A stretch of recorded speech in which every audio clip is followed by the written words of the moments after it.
যোনটো চৰকাৰৰ দিনত পেট্ৰলৰ দাম আছিলে 60 টকা, সেইটো চৰকাৰৰ দিনত গেছৰ দাম আছিলে 300 টকা।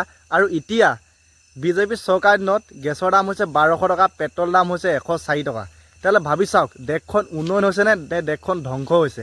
তাৰে মাজত স্পষ্টভাৱে মই কথা কেইটামান ক'ব খুজিছোঁ আপোনালোকক। আপোনালোকে সকলোৱে জানে দুৰ্নীতি আৰু ৰাজনীতি কৰা যোনটো চৰকাৰ হয় সেইটো হৈছে বিজেপি চৰকাৰ।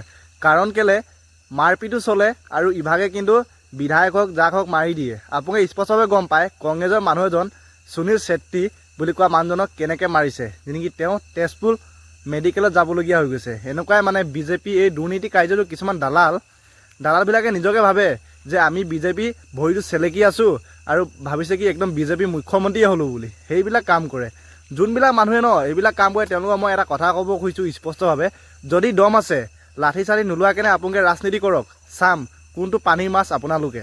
কংগ্ৰেছে গোটেই বস্তুবিলাক আৱিষ্কাৰ কৰিলে আৰু সৃষ্টি কৰিলে, এতিয়া বিজেপিয়ে এনে ওপৰৰ পৰা নাম সোপাই ল'লে। আপোনালোকে স্পষ্টভাৱে গম পায় কংগ্ৰেছে কি কাম কৰা নাই। দেশটো কংগ্ৰেছে স্বাধীন কৰিছিলে, সেইটোৱে বহুত ডাঙৰ কথা।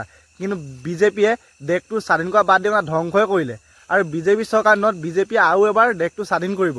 কাৰণ কেলৈ আপোনালোকে স্পষ্টভাৱে গম পায় বিজেপি এনেকুৱা এটা চৰকাৰ হয় যোনটো চৰকাৰ নেকি অকল ঋণৰ ওপৰতে ডুবি থাকে। আৰু সেইটো চৰকাৰ যদি কথা ক'বলৈ যাওঁ মহোদয় হিমন্ত বিশ্ব শৰ্মা, আপুনি স্পষ্টভাৱে মানে আপোনাৰ কথাৰ কোনো মুখৰ লেকাম নাথাকে। আপুনি যোনটো কথা ক'ব সেইটো কথা আকৌ ফিৰিঙলি তুলি পিনা আকৌ বেলেগ এটা কথা চেঞ্জ কৰি দিয়ে।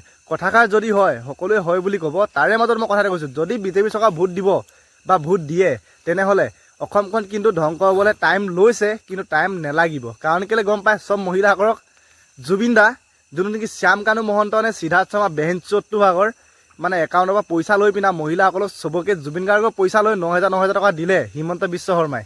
কিন্তু এতিয়া কি কৰিছে তেওঁলোকক ন্যায় দিব পৰা নাই।